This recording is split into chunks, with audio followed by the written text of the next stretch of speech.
Welcome to Fables of Our Deconstruction, a podcast where we examine our systems of faith and culture together as we grow as people. I'm your host, Dylan. If you like what you hear, be sure to check me out at patreon.com/Dylan. If you'd like to be on a future episode, leave me a message over at 515-318-7569 or find Fables of Our Deconstruction on Anchor FM and send me a voice message. If you want your name shared, include it in your message, otherwise I'll keep you anonymous. Now let's deconstruct.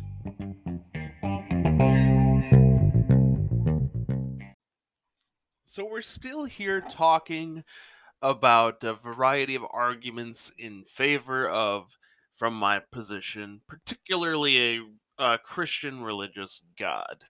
And this week I thought it would be interesting for us to tackle some miracles that have supposedly happened, or that there's a claim that they've happened, and discuss each one a little bit and try to deconstruct them a little bit, ask some questions about them, and not necessarily make up a.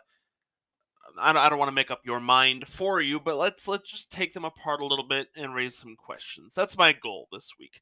Uh, One of the reasons I'm focusing on miracles right now is because it's an argument that's frequently utilized, and is sometimes cased with prophecy, which I know we'll be getting to either next week or the week thereafter. But um, these things can be lofty examples that sometimes have the weirdest evidence, and I think that that's an interesting ground for us to work in.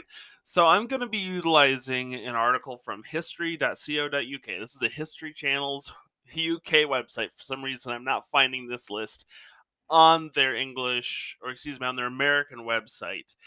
But I find that fascinating that one of the top searches, at least from my Google, when just looking for a list of miracles, is History Channel, because History Channel, at least in the United States, is riddled with conspiratorial thinking, deep credulity, and frankly, it's become more of a fantasy than real history. So let's see what History UK has to say.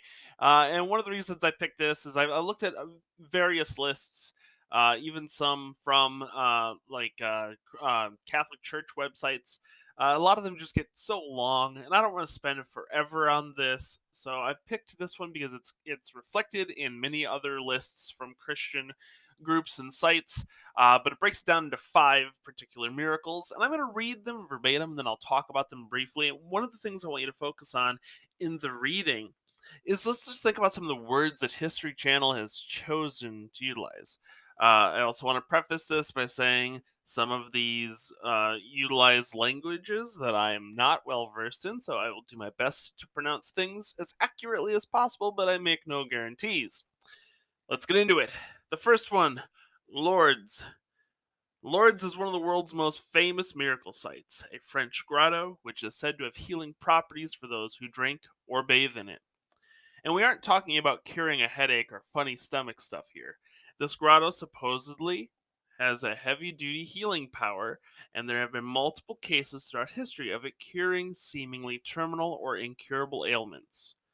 On the 10th of May, 1948, Jean Fertel arrived at Lourdes in a comatose state as a result of tuberculosis peritonitis. After being given Eucharist, which is communion in Christian Mass, Jeanne woke up from her coma and declared herself cured. Her miracle cure was officially recognized in 1950. One of the most recent examples of Lourdes' healing property is Jean-Pierre Belay, who arrived on the 9th of October in 1987, suffering from multiple sclerosis. After spending time near Lourdes' water, he was declared cured. Now, first, I want to mention that was the reading. They said things like supposedly, and I'm actually kind of proud of History Channel for using words that discuss this more as like this is the claims people are making, and I think we'll see more of that language as we go forward. Um, Here's my biggest question immediately: if we have miracle site, giant quotes, because miracles are difficult to define word. If we have a miracle site where people are being cured of ailments by touching, being in, or being near water, a specific source of water, why is the water only valuable in that one spot? If this is running water, is it possible that you could be miraculously cured upstream, downstream? Are any of these things options? Another one is looking at Jeanne Fratel. Was the Eucharist necessary for her to be cured? Also, they didn't provide any sources to say that any of this actually happened. And on a lot of these websites, even the ones that were more backed by specific Christian groups that I was finding, they don't cite sources. They just say these things. So unless I do a lot more digging, I'm not even convinced these people necessarily existed. I'm not saying they didn't. There's just not a lot of evidence here. Finally, if this body of water uh, in this grotto, if it it's a grotto, so it's probably not a river. It's probably spring fed, right? So maybe you'd have to dig under to get to more healing water. But the thing is, if this grotto heals people, it doesn't say it's healed everyone who's come to it, right? And it kind of elaborates on specific stories of specific people. And my question is, why is it being discriminatory? If someone has gone to this site and wasn't tremendously healed, why did it not heal them? And furthermore, if it is entirely driven by a god choosing to heal you, then this is a troubling god who is willing to let others suffer and heal those they pick. That's difficult for me. So those are the questions I have for this one. Can you back up these actual people? And, you know, does all of this water work? Can we bottle this water? Can we give this water out worldwide and cure multiple people? Um, can you document anything more recent that has been involved with better evidence? Can you film someone being healed of something tremendous? Let's move on to the next one. This one's called The Miracle of the Sun. Here's the reading. This is one of, if not the miracle with the highest number of witnesses. It's a weird sentence. Between 50,000 and 100,000 people claim to have seen the miracle of the sun on the 13th of October in 1917 while standing in the Cova de Iria fields near Fatima, Portugal. Reportedly, after a downfall of rain and dark clouds, the sky became clear and the sun appeared as a spinning disk. After emitting multicolored lights, it appeared to zigzag quickly toward the earth. Some witnesses said their clothes, previously wet, had dried instantly. Some people attributed the phenomena to Our Lady of Fatima, an apparition of the Virgin Mary, which had appeared to three young shepherd children on three different occasions, supposedly telling them to watch out for a miracle on that specific day in October. It was officially accepted as a miracle by the Roman Catholic Church on the 13th of October 1930.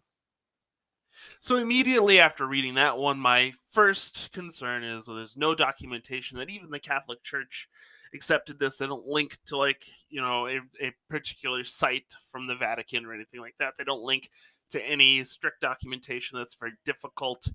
They are being kind with their words and saying things like supposedly and making claims. So I want to give them a little bit of the benefit of the doubt there. Um, but what's interesting is they talk about like the sun becoming this multicolored spinning disc and zigzagging. And these are some tremendous claims. But we have a lot of amazing tools in astrological science. Uh, Not even astrological. Like I should use a better word.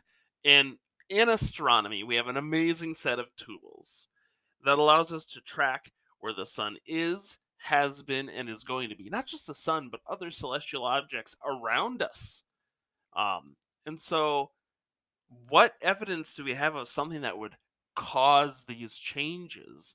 And if the sun zigzagged and ran toward Earth, there must be other changes that happened to the Earth other than these people, right? The sun getting closer could have catastrophic effects on the temperature, on our greenhouse effects. It could cause other creatures to die.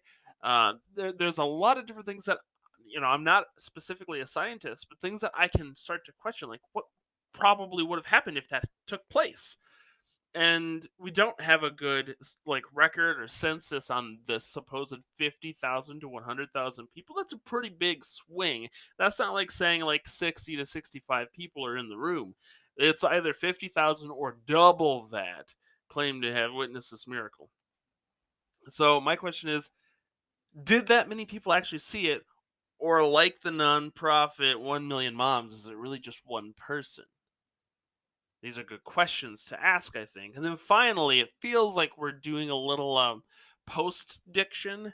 There's this claim that these three shepherd children received information from an apparition of the Virgin Mary that a miracle was going to happen on the 13th of October in 1917. And it sounds like there's a little bit of post diction where they go, "Oh, this event took place. This weird thing took place that all these people claim to have seen. Remember those shepherd kids and the thing they talked about? This must be that." So it sounds like they found ways to shoehorn a prophecy into fulfillment, and it's very loose on the definition of what actually took place there. So I don't even know if I can elaborate. I'm just left unsure. Let's go on to number 3 here. We've got Padre Pio, originally named Francesco Forgione. Padre Pio was a Roman Catholic Capuchin priest who had perhaps the world's most famous case of stigmata.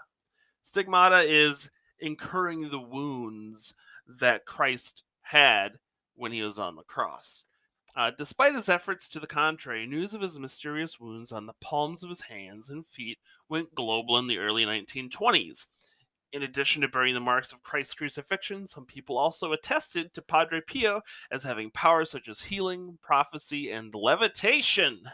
One of the most tangible and undeniably mysterious things about him is the fact that when his corpse was exhumed in March 2008, he looked almost exactly the same as he did when he died 40 years earlier in 68. Okay, well, there's a lot here. Claim of stigmata. Now, one of the things I want to mention is that you can experience wounds on your hands and on your feet.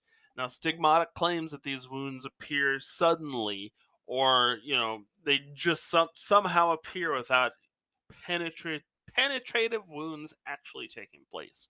However, we don't know if this Padre Pio had experienced the stigmata in front of other people who could have documented it just suddenly taking place. So there is a chance that he had believed his own faith so much that he was willing to incur these injuries, whether on his own or have someone else drive things into him. That's a dramatic and drastic step to take. I can't imagine being so driven by my faith to do that, but there are people who blow themselves up for their faith. Hands and feet, holes putting in them.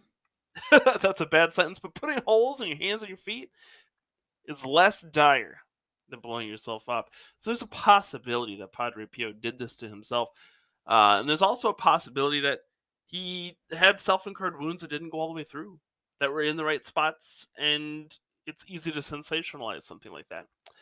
Now, healing, they don't give any examples of who he healed or how or why. They don't give any examples of his prophecies and how they could have been fulfilled, and if they did, there might be issues of post diction in there as well. And levitation, I mean, Chris Angel on TV can levitate, and he won't tell you how he does it, but he does admit he's an illusionist, a magician, and he's tricking you. So maybe Padre Pio was onto something earlier than Chris Angel.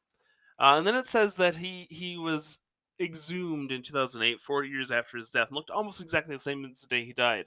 Depending on the amount of money that was afforded to his funeral, especially seeing that he died in the 60s, he could have been very well embalmed. One of the most famous embalmings in the United States To happen before his death would have been about 100 years before when Abraham Lincoln was embalmed, and it made the practice really popular in the US. Now, I know I'm not providing you with a source, but it's something very easy to look up. So if he was thoroughly embalmed, he would, decay much slower. And then if he was properly entombed, he could be kept pretty dry and keep things away from him that might otherwise feast on his remains. There's a good possibility he would be mummified in a state that's pretty similar to when he died. There's a lot of factors that play into that, and I'm not saying that's 100% the case, but that's a good likelihood because even Lincoln looked pretty similar the last time his body was exhumed. But we know that he was pumped with embalming fluids. Let's go to the fourth one here, second to last one. Vesna Volovic. Here's the reading. Serbian former flight attendant Vesna Volovic holds a miraculous world record, the longest fall without a parachute after a plane that she was working on in 1972 exploded 33,333 feet in the air. Somehow, Vesna was the only person to survive the detonation out of 28 people. She was pulled from the center of the plane wreckage with a fractured skull, 2 broken legs, 3 broken vertebrae, but alive. That's a nice and brief, that reading there. We're going to deconstruct a couple things here that you might not expect. The first thing I want to take apart is the 33,333 feet in the air. So many threes, right? It's easy for the human mind to look at something recognizable like a pattern and go, there's purpose here, there's a meaning here, an answer here. You might feel like you're only ever seeing the clock at 11:11. In fact, right now it's 12:12. And when I look at the clock, but the thing is we can confirm the hits and deny the misses very easily in what's called confirmation bias. And so it might seem special that the number is 33,333, but that's not necessarily special. It's just a number in feet. If this were measured in meters, it would be a different number. If this were measured in any other measuring unit, like Roman feet, it would be different.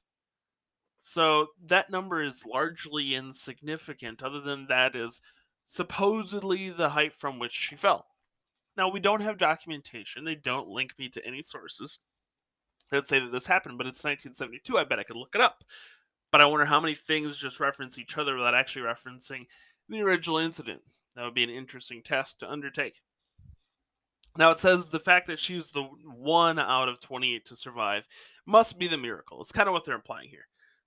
But anytime anytime something drastic, dire, or terrible, or tragic takes place, there's always some level of possibility, even as it approaches zero, that someone will survive that tragedy. Now, if you're unfamiliar with an asymptote, this is a point that you can get closer and closer to but never touch. In these possibilities, in this incident, like zero survivors isn't a given. It's just more and more likely. Getting to zero gets more and more likely due to all the factors at play, but it's never 100% everyone will die. Now, there are times where something like this where 100% of the people do die, but those chances, even as they shrink, still exist.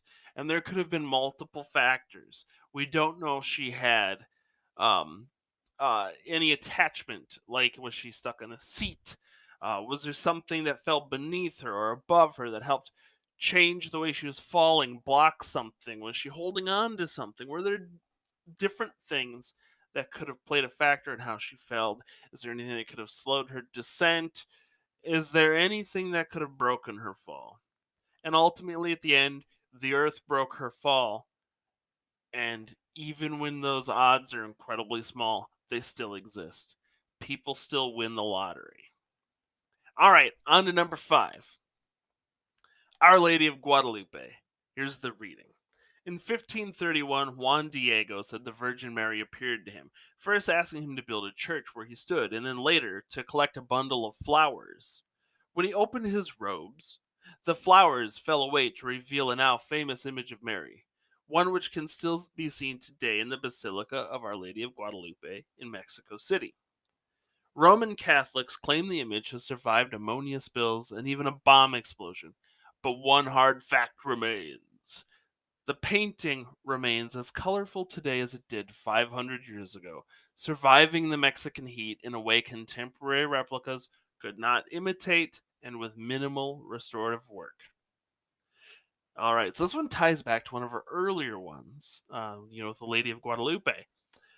The first claim they're making is that this guy Juan Diego saw the Virgin Mary. They don't explain whether or not anyone else saw it, so it's very easy to make it up. I can say that I saw aliens laying in my backyard, and you just have to trust me, right? He has a lot of evidence to provide for this claim. With extraordinary claims must come extraordinary evidence. However, we can set that aside, right? He built this church, and as a person of faith, this was important to him, so he got to complete his task. Um, and then he created, or at least commissioned, this artwork, right? And they claim it survived ammonia spills and bomb explosions, and those, once again, surviving something has, you have chances, you have odds.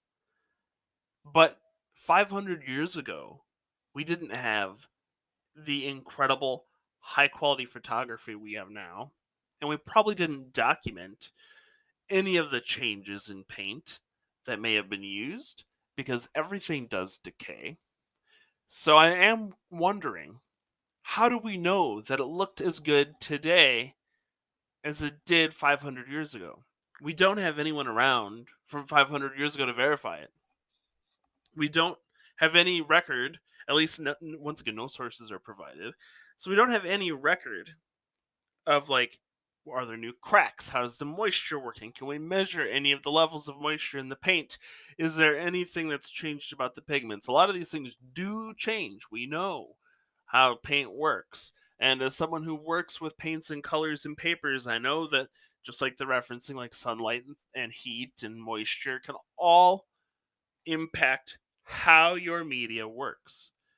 So, for 500 years of change, I would love to see what documentation they've made to show that the change is insignificant to none, but they don't provide any. So, once again, this leaves me with questions.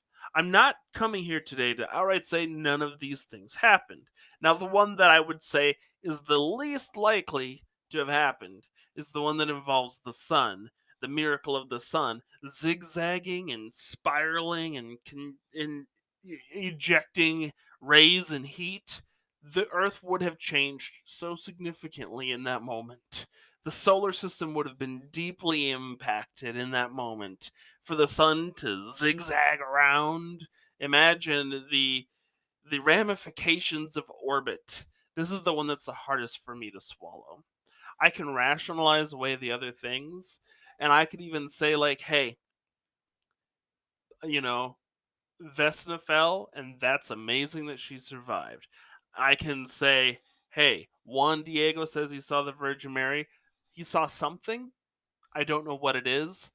But when it comes to something like the miracle of the sun, I'm more inclined to say there probably weren't 50,000 people there, and whomever was there were probably lying.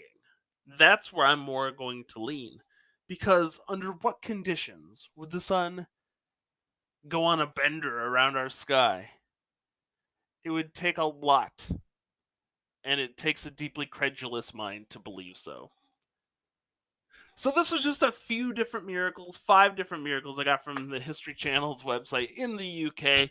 I know there's plenty of other things that are listed as miracles, and miracles are deeply important in numerous religions, but specifically in Christianity, they're very important to Catholicism. They're involved in sainting different people. So I understand how critical these moments can be and play towards someone's faith, but don't ever be afraid to question some of these things, to question anything someone says. Because I want to remind you that skepticism isn't contrarianism. It isn't just saying, no, you're wrong, no, you're wrong, no, no, no, no, no. It is saying, okay, but how do you know that? What do you come to me with to tell me this is factual? And then measuring whatever evidence is given and making up your opinion on it. And I want to remind you that a part of that skepticism is knowing that it's safer to say, I don't know, than it is to say, I entirely believe you.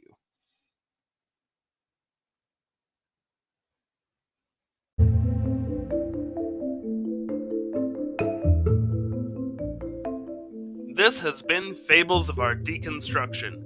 Fables of Our Deconstruction is created by me, Dylan Jacobson.